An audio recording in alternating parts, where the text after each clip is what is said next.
नमस्कार, आपके साथ मैं हूं सबीना तामंग देशमुख। आप देख रहे हैं देश के नंबर 1 न्यूज चैनल का नंबर 1 शो कच्चा चिट्ठा। आज के खास एडिशन में हम चीन की दम घोटू साजिश का कच्चा चिट्ठा खोलने जा रहे हैं। ड्रैगन का एक ऐसा रहस्य जिस पर चीन ने करीब 1.5 महीने से पर्दा डाल रखा था, लेकिन ब्रिटेन की एक खुफिया रिपोर्ट ने इसे पूरी दुनिया के सामने ला दिया। हुआ ये कि चीन ने येलो सी में ब्रिटेन और अमेरिका की पनडुब्बियों को फंसाने के लिए एक जाल बिछा रखा था, लेकिन इसमें चीन किस तरह खुद फंस गया, ये बहुत ही चौंकाने वाली खबर है, क्योंकि इसमें उसके 55 सैनिकों की मौत हुई।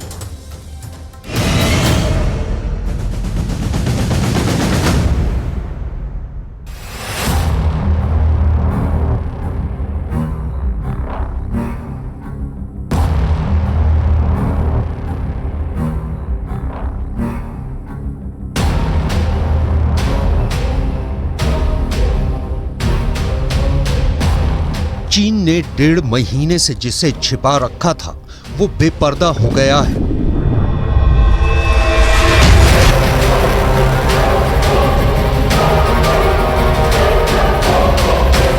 चीन की चालबाजी उसी की सेना की जान की दुश्मन बन गई।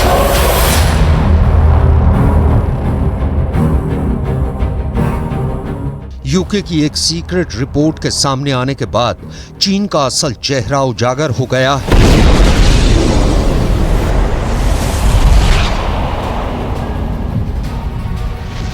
सीक्रेट रिपोर्ट के मुताबिक चीन की नेवी ने अपना ही सर ओखली में दे दिया।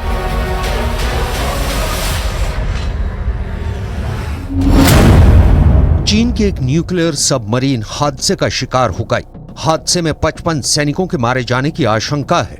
सबमरीन एक चेन और एंकर से टकरा गई, जिसके बाद पनडुब्बी का ऑक्सीजन सिस्टम फेल हो गया और दम घुटने से पनडुब्बी में सवार सभी लोगों की मौत हो गई।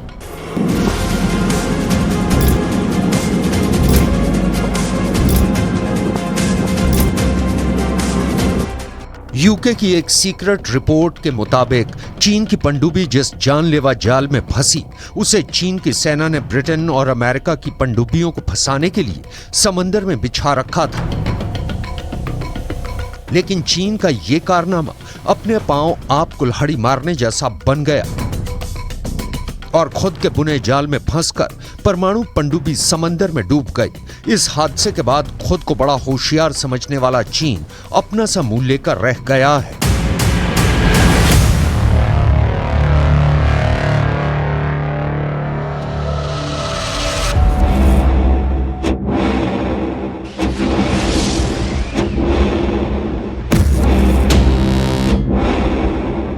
जैसी करनी वैसी भरनी, ये मुहावरा आपने सुना होगा, लेकिन इसका सटीक उदाहरण इस वक्त चीन है। ऐसा हम इसलिए कह रहे हैं क्योंकि चीन में एक बड़ा हादसा हुआ है। यह हादसा चीन में कहां हुआ है, आइए इसे देख लेते हैं। दरअसल ब्रिटेन की खुफिया रिपोर्ट के मुताबिक पीएलए नेवी की ये टाइप 093 पनडुब्बी है और यह हादसा चीन के शेडोंग प्रांत के पास येलो सी में हुआ है। ये आप देख रहे हैं शेडोंग प्रांत है और इधर आप चीन देख रहे हैं। यहीं पर चीन की जो पनडुब्बी है वो दरअसल खुद ही फंस गई है। जो गोल आकार आप देख रहे हैं, आपको बता दें यहीं पर अक्सर जाल बिछाता है चीन, ताकि जो दूसरे समुद्री जहाज है वो आकर यहां पर दूसरे देशों के फंस जाएं। लेकिन अपने ही जाल में यहां पर कैसे फंसता हुआ चीन नजर आ रहा है, आप ये देख सकते हैं। ये शेडोंग प्रांत है, यही एरिया है जहां पर चीन की पनडुब्बी खुद ही अपने जाल में फंस गई। उसके इर्द गिर्द आप देखिए उत्तर कोरिया है, प्योंगयांग है और यहां पर सोल दक्षिण कोरिया की राजधानी, और ये है येलो सी। और येलो सी का ही ये हिस्सा है जहां पर चीन की खुद की पनडुब्बी फंस गई है। दरअसल यहां पर चीन ने एंकर और चीन, ब्रिटिश और अमेरिकी जहाजों को फंसाने के लिए लगाया हुआ था। और येलो सी चीन, दक्षिण कोरिया और जापान के बीच एक अहम सैन्य इलाका भी है।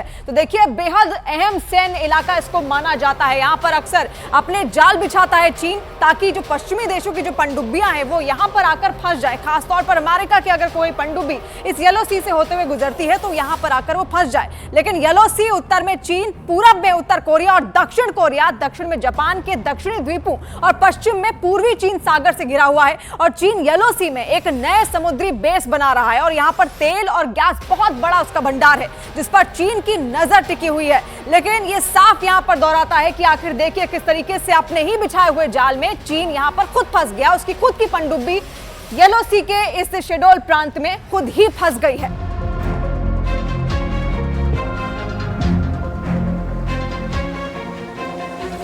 लेकिन इस बार चीन का किया उसी पर भारी पड़ गया है। ब्रिटेन की खुफिया रिपोर्ट में दावा किया गया है कि यह हादसा 21 अगस्त को रात करीब 8:12 पर हुआ था। उस वक्त चीन की न्यूक्लियर सबमरीन किसी मिशन के लिए येलो सी में मौजूद थी, लेकिन चीन की यह पनडुब्बी अचानक समंदर के अंदर चेन और एंकर जाल में फंस गई।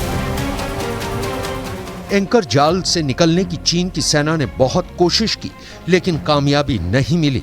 ब्रिटेन की खुफिया रिपोर्ट की माने तो चेन और एंकर से टकराने के बाद पनडुब्बी का ऑक्सीजन सिस्टम फेल हो गया। दावे के मुताबिक मरम्मत और समंदर की सतह पर आने में 6 घंटे लग गए। ऑक्सीजन सिस्टम फेल हो जाने के चलते पनडुब्बी के अंदर ऑक्सीजन का लेवल लगातार कम होता चला गया और दम घुटने से पनडुब्बी में सवार सभी लोगों की मौत हो गई। ब्रिटेन की खुफिया रिपोर्ट के मुताबिक पनडुब्बी में जिन 55 लोगों की मौत हुई है, उनमें पनडुब्बी के कैप्टन कर्नल जू योंग पेंग, 22 अधिकारी, 7 ऑफिसर कैडेट, 9 पेटी ऑफिसर और 17 नाविक शामिल हैं।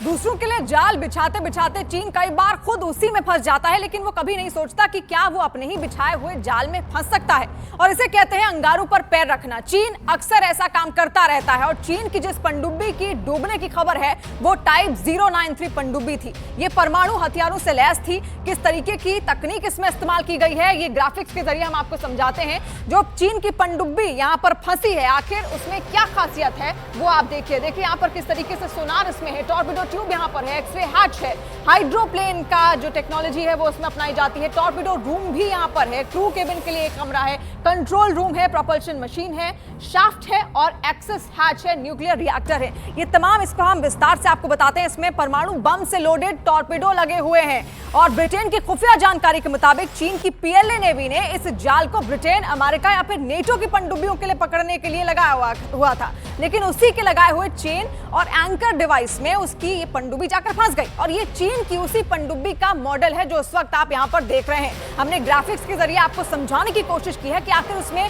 चीन की ओर से क्या टेक्नोलॉजी यहाँ पर यूज की गई है, और बताया जाता है कि ये पनडुब्बी चीन की सबसे एडवांस पनडुब्बी भी मानी जाती है। और चीन का यह दावा है कि इसमें घोस्ट इंजन लगा हुआ है जो शोर नहीं करता। चीन की खास पनडुब्बी में और क्या क्या है, आइए इसे देख लेते हैं। सबसे आगे होता है सोनार। सोनार आप देख पा रहे हैं, ये सबसे आगे यहाँ पर लगा होता है चीन की इस पनडुब्बी में, जो कि उसी के बिछाए हुए जाल में जाकर फंस गई है। और इसका काम है दुश्मन के जहाजों या फिर पनडुब्बियों का पता लगाना।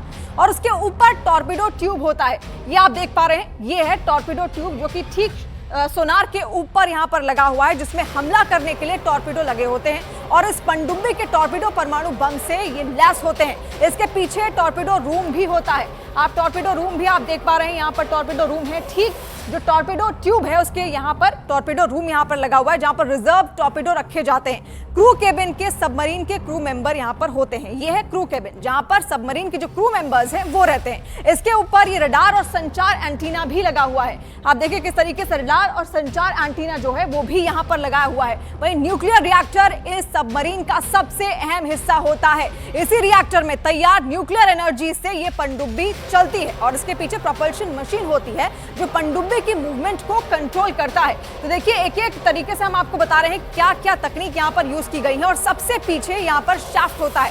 शाफ्ट आप देख पा रहे होंगे, सबसे पीछे यहाँ पर ये शाफ्ट लगा हुआ है। लेकिन इतने स्पेशल टूल्स के बावजूद भी चीन की चालाकी उसी पर भारी पड़ गई।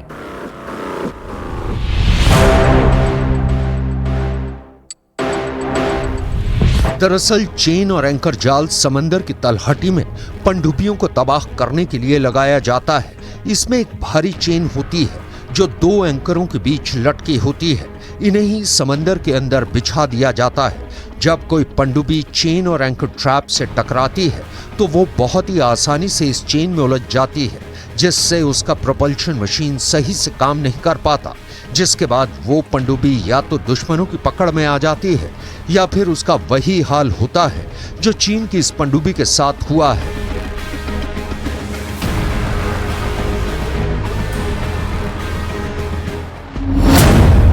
चीन की जो पनडुब्बी हादसे की शिकार हो गई है वो टाइप 093 न्यूक्लियर हमला करने वाली पनडुब्बी थी।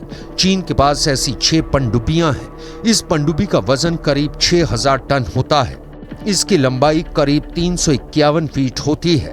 ये टॉर्पिडो के साथ साथ एंटी शिप और बैलिस्टिक मिसाइलों से लैस होती है।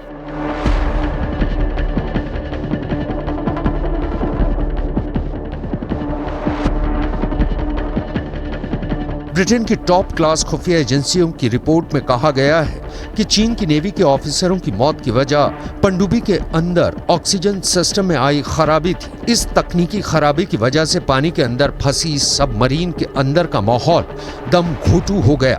इस वजह से ऑक्सीजन नहीं मिल पाई और सभी लोगों की मौत हो गई।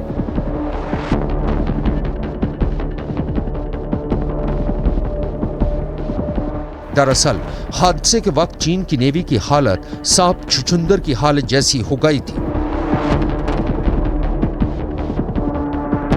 पीएलए नेवी इस दुविधा में पड़ गई थी कि दूसरे देश से मदद मांगी जाए या नहीं, लेकिन चीन की सेना के जैसे अक्ल पर पत्थर पड़ा था।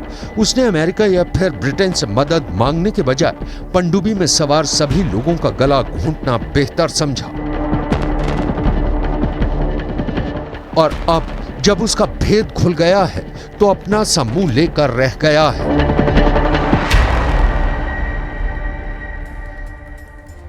देखिए, चीन बेहद परेशान है और अब अमेरिका की टेंशन 2 गुना यहां पर ज्यादा हो गई है, क्योंकि ईरान ने अपनी पूरी ड्रोन फोर्स युद्ध के लिए तैयार कर दी। ईरान अगले 24 घंटे में एक ऐसा खतरनाक जोरदार हमला कर सकता है जिसका सबसे बड़ा टारगेट इजराइल है। लेकिन इस बीच ईरान ने एक वीडियो भी जारी किया और इस वीडियो को जारी करके बाइडेन को बहुत बड़ा सदमा दे दिया।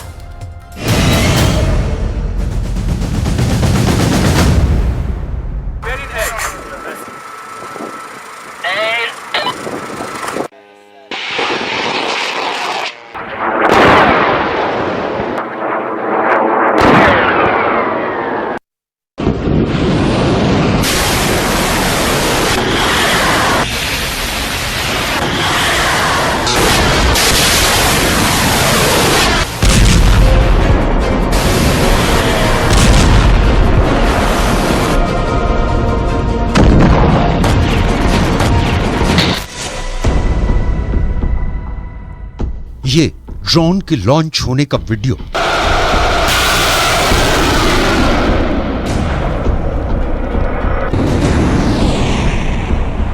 ये ड्रोन से धमाकों का वीडियो। ये तस्वीरें ईरान को बहुत जोश दिलाती हैं।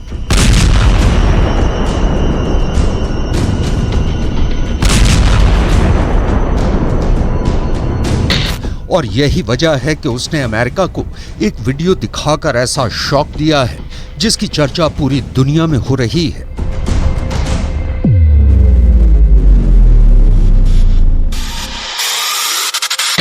यह है अमेरिका का सबसे खतरनाक डिस्ट्रॉयर जो पर्शियन गल्फ से गुजर रहा है, यानी फारस की खाड़ी।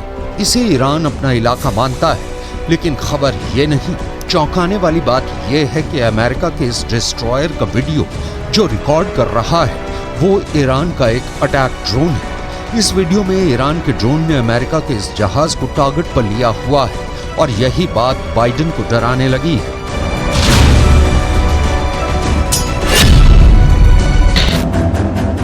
ईरान इस वक्त बहुत ज्यादा आक्रामक हो चुका है। वो अमेरिका को बहुत कड़ा सबक सिखाना चाहता है। ईरान बार बार कह रहा है कि जनरल कासिम सुलेमानी की हत्या का बदला अब तक पूरा नहीं हुआ है और अब उसने ड्रोन वाली पावर दिखाकर ये बहुत ही खतरनाक मैसेज अमेरिका तक पहुंचा दिया है। ईरान ने अपनी ड्रोन पावर दिखाने के लिए एक बड़ा युद्धाभ्यास किया है।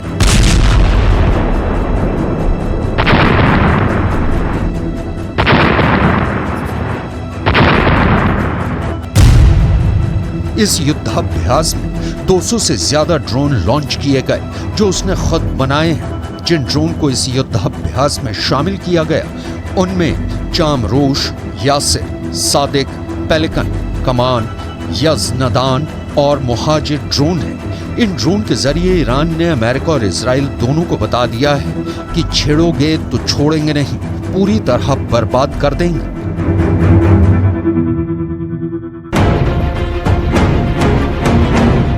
ईरान की ड्रोन टेक्नोलॉजी बहुत आगे पहुंच चुकी है। ये यूक्रेन के युद्ध में रूस की मदद कर रही है, तो यमन के अलावा सीरिया और अब लेबनान में हिजबुल्लाह भी ईरान की ड्रोन पावर का इस्तेमाल कर रहे हैं। लेकिन जब से अमेरिका की वॉरशिप के ऊपर ईरान का ड्रोन मंडराता हुआ दिखाया गया है, बाइडेन और उनके दोस्तों में गजब की दहशत फैल गई है, क्योंकि सब बाइडेन से सवाल कर रहे हैं कि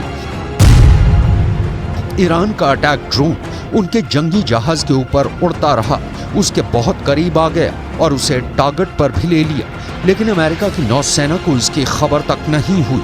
आखिर ऐसी ड्रोन पावर से अमेरिका कैसे निपटेगा, क्योंकि ईरान ने ये ड्रोन जारी करके साबित कर दिया है कि उसकी ड्रोन पावर तो अमेरिका को ही निपटा सकती है। किसी भी वॉरशिप के लिए ये बहुत ही शर्मिंदगी ही नहीं, बेइज्जती वाली बात है कि दुश्मन का ड्रोन उसके ऊपर मंडराए और उसे खबर तक न हो।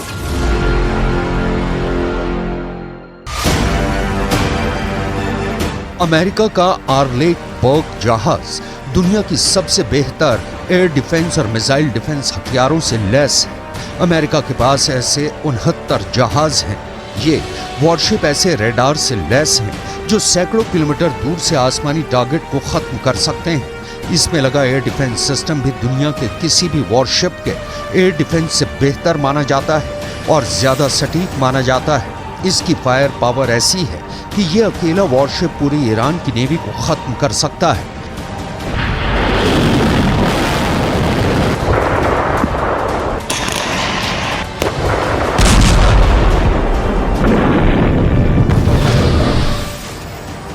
लेकिन इसी जंगी जहाज के ऊपर अपना ड्रोन मंडराकर ईरान ने अमेरिका का आत्मविश्वास किसी शीशे की तरह चकनाचूर कर दिया है। अब ईरान के आसपास तैनात होने वाला अमेरिका का पूरा बेड़ा खतरा महसूस कर रहा है। ईरान ने खुद को एक ड्रोन सुपर पावर के रूप में पेश कर दिया है और उसके टारगेट पर इस वक्त 2 देश, पहला है अमेरिका और दूसरा है इजराइल।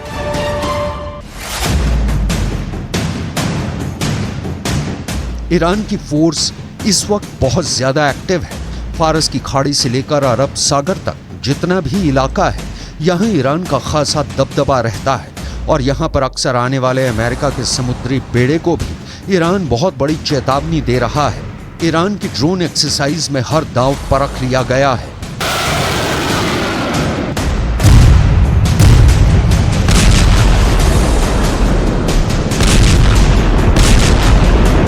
पहला ड्रोन है अबाबिल 3 जो रनवे से टेक ऑफ करता है। वो पूरे स्ट्रेट ऑफ हार्मूज पर नजर रखता है। ये ईरान की ड्रोन पावर का बहुत भरोसेमंद निगहबान माना जाता है। दूसरा ड्रोन है आरिश 2 जो एक स्टैंड पर रॉकेट बूस्टर की मदद से टेक ऑफ करता है। वो नजदीकी पहाड़ पर दुश्मन के एक अड्डे को टारगेट करता है। तीसरा ड्रोन ये है अबाबिल 2 जो एक नेवल शिप से लॉन्च किया जाता है और फिर इसका टारगेट बनता है एक टापू और उसके करीब खड़ा दुश्मन का जहाज। ये एक नेवल शिप की डमी है और इसी पर जाकर अबाबिल 2 बहुत ही सटीक हमला करता है। इस तरह ईरान ने अपने तमाम हथियार आजमाने शुरू कर दिए हैं। ईरान की रणनीति शुरू से ही आक्रामक रही है। ऐसे ट्रेलर रिलीज करके ईरान बताता रहता है कि पश्चिम एशिया में उसको चैलेंज किया गया तो नतीजा बहुत बुरा होगा। ईरान के ड्रोन बहुत खतरनाक हैं, ये पूरी दुनिया मान चुकी है। यूक्रेन में ईरान के शाहिद 136 ड्रोन ने बड़ा कहर मचाया है। यूक्रेन के बिजली घरों पर रूस ने ईरान के ड्रोन से ही हमले किए और उनको इतना नुकसान पहुंचाया कि 50% यूक्रेन अंधेरे में डूब गया। और अब यही फायर पावर लेकर ईरान खाड़ी देशों में बड़ी पावर बन चुका है। सवाल है कि इतनी बड़ी ड्रोन पावर बनकर ईरान क्या करना चाहता है। ईरान के आसपास अमेरिकी सेना के कई मिलिट्री बेस हैं और इनमें कुल 40,000 से ज्यादा अमेरिकी सैनिक तैनात हैं। ईरान की वार्निंग है कि अमेरिका खाड़ी देशों से अपना बोरिया बिस्तर समेटकर भाग जाए, नहीं तो वो उसे भागने पर मजबूर कर देगा। ईरान अमेरिका को अपना सबसे बड़ा दुश्मन मानता है और ड्रोन की फायरिंग रेंज और साथ में उससे होने वाले धमाके की ताकत दिखाकर ईरान ने खाड़ी देशों में अमेरिका के हर मिलिट्री बेस को अपने टारगेट पर ले लिया है।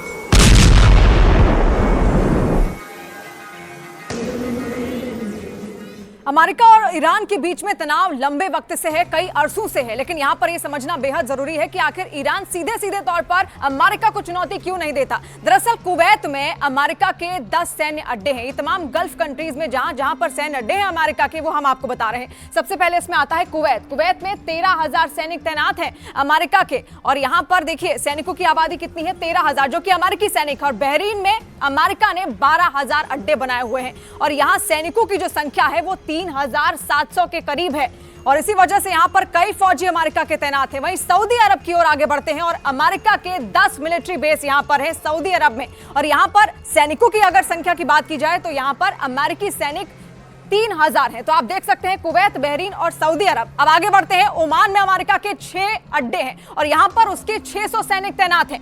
वहीं यूएई की बात की जाए, संयुक्त अरब अमीरात में अमेरिका के 3 अड्डे हैं, और यहां उसके 5,000 सैनिक तैनात हैं। और कतर में अमेरिका का सबसे बड़ा मिलिट्री बेस है, और यहां पर 13,000 अमेरिकी सैनिक रखे गए हैं। ये वो देश हैं जहां से ईरान बहुत ज्यादा करीब है, और यहां अमेरिकी सेना का होना उसके लिए खतरा बन जाता है।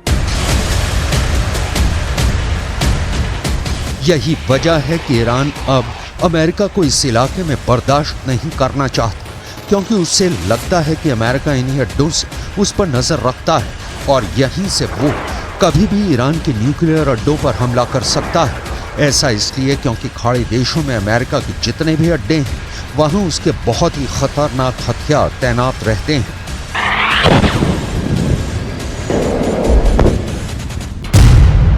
यहाँ अमेरिका का F-16 भी है, F-15 भी है, F-18 भी तैनात है, और मौके मौके पर F-22 और F-35 जैसे स्टेल्थ फाइटर भी अमेरिका यहाँ तैनात करता रहता है। इसमें ईरान के लिए सबसे बड़ा खतरा है कतर का अल उदैद एयरबेस, जो पूरे पश्चिम एशिया में अमेरिका का सबसे बड़ा मिलिट्री बेस है। यहाँ अमेरिका के अलावा ब्रिटेन की रॉयल एयरफोर्स भी तैनात है। दोनों देशों के यहाँ करीब 150 फाइटर जेट और बाकी विमान और ड्रोन तैनात रहते हैं। यहीं से अमेरिका पूरे पश्चिम एशिया पर नजर रखता है।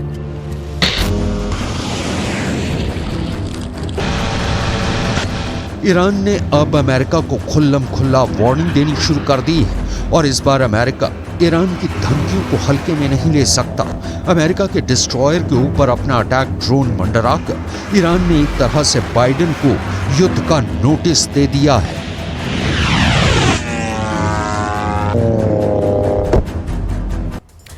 नारगोन कराबाख में डबल युद्ध शुरू, ऐसा क्यों कहा जा रहा है, अब ये आपको बताते हैं। दरअसल अर्मेनिया और अजरबैजान के बीच युद्ध शुरू हुआ और अब भी खतरनाक दौर में ये पहुंच चुका है। अब रूस ने नारगोन कराबाख में अपने हजारों सैनिक भेजकर अमेरिका को खुला चैलेंज, खुली चुनौती दे दी है। अर्मेनिया को बचाने के लिए इस वक्त अमेरिका के स्पेशल कमांडोज पहुंच चुके हैं। ऐसे हालात में अब रूस और अमेरिका के बीच सीधे युद्ध का खतरा नजर आने लगा है।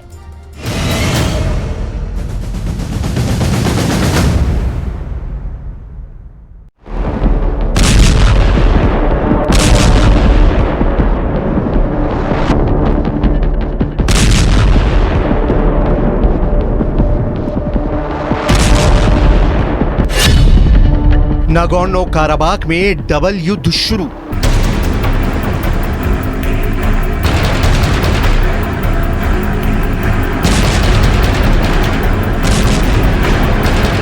लगता है अजरबैजान और आर्मीनिया की जंग अब रूस और अमेरिका की जंग में बदलती जा रही है। एक तरफ अमेरिका के सैकड़ों सैनिक आर्मीनिया पहुंच चुके हैं, तो वहीं दूसरी तरफ अजरबैजान के कब्जे वाले नागोर्नो काराबाख में रूस के सैकड़ों सैनिक लड़ाकू बख्तरबंद वाहन और भारी हथियारों के साथ पहुंच गए हैं।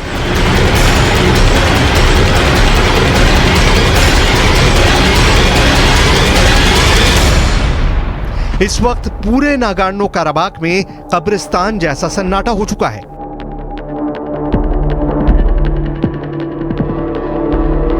डिफेंस एक्सपर्ट के मुताबिक नागोर्नो काराबाख में डबल युद्ध शुरू हो चुका है।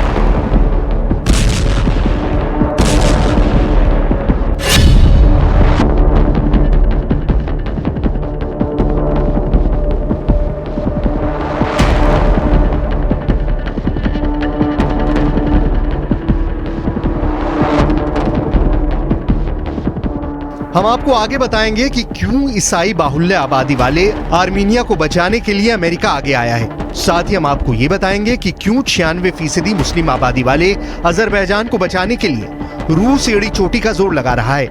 लेकिन उससे पहले ये जान लीजिए कि अजरबैजान के कब्जे में मौजूद नागोर्नो काराबाख में रूस की सेना क्यों पहुंची है और आर्मीनिया से रूस नाराज क्यों है।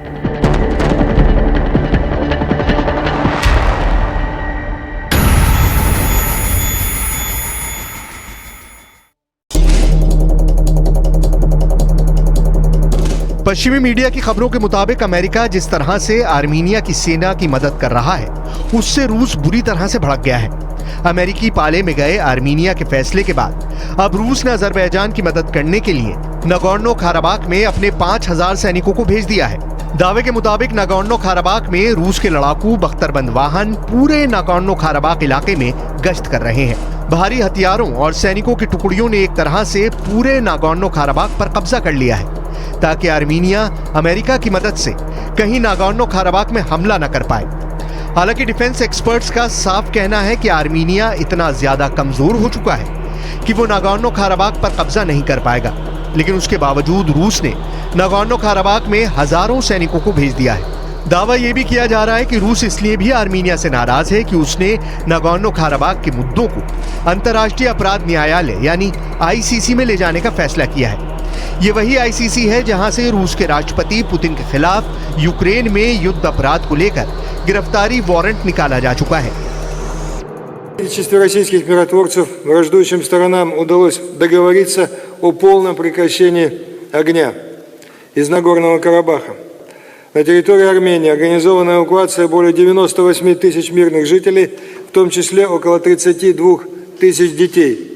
По Агдамскому и Лачинскому маршрутам обеспечена доставка почти 300 тонн гуманитарных грузов.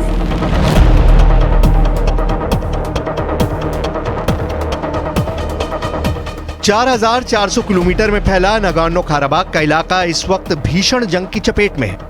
अमेरिका को भी एहसास हो चुका है कि अजरबैजान नागोर्नो काराबाख में रहने वाले ईसाइयों का पूरी तरह से सफाया कर सकता है। अजरबैजान में ज्यादातर आबादी इस्लाम धर्म को मानने वाली है। यही वजह है कि अजरबैजान एक धर्मनिरपेक्ष देश होने के बावजूद नागोर्नो काराबाख के ईसाइयों का भरोसा जीत नहीं पा रहा है। नागोर्नो काराबाख की ईसाई आबादी आर्मीनिया को अपना देश मानती है, जबकि जमीन पर कब्जा अजरबैजान का है। अब ऐसे हालात में हारते और मरते आर्मीनिया को बचाने के लिए अमेरिका कूद पड़ा है, क्योंकि रूस ने अंदर ही अंदर अजरबैजान के भीषण हमले को हरी झंडी दे रखी है। इसलिए अब अमेरिका जबरदस्त हथियारों के साथ आर्मीनिया का साथ देने लगा है। जरा देखिए अमेरिका कैसे आर्मीनिया का जंग में साथ दे रहा है। अजरबैजान वर्सेस आर्मीनिया, रूस वर्सेस अमेरिका।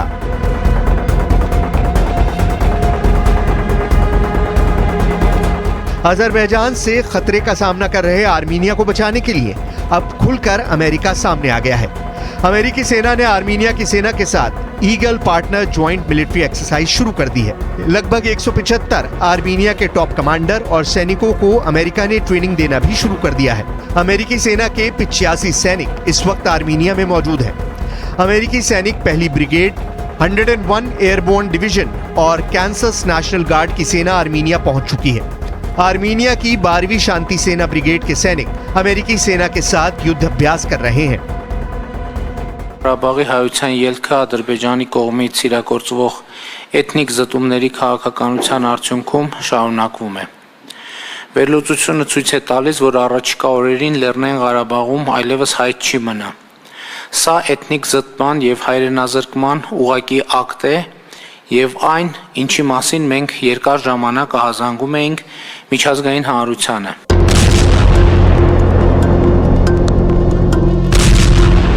इस वक्त अजरबैजान की special force, commando battalion, tank, तोप और रॉकेट फोर्स ने पूरे नागोर्नो काराबाख में भयानक कत्लेआम मचा रखा है। रूस की चुप्पी से हालात ये हो गए हैं कि ईसाई देश आर्मीनिया इस वक्त खून के आंसू रो रहा है। इधर मरते पिटते और भागते आर्मीनिया की दुर्दशा देखकर अब खुद अमेरिका जंग में कूद पड़ा है। रिपोर्ट्स के मुताबिक इस वक्त नागोर्नो काराबाख की 80% से ज्यादा आबादी इलाका छोड़कर भाग चुकी है।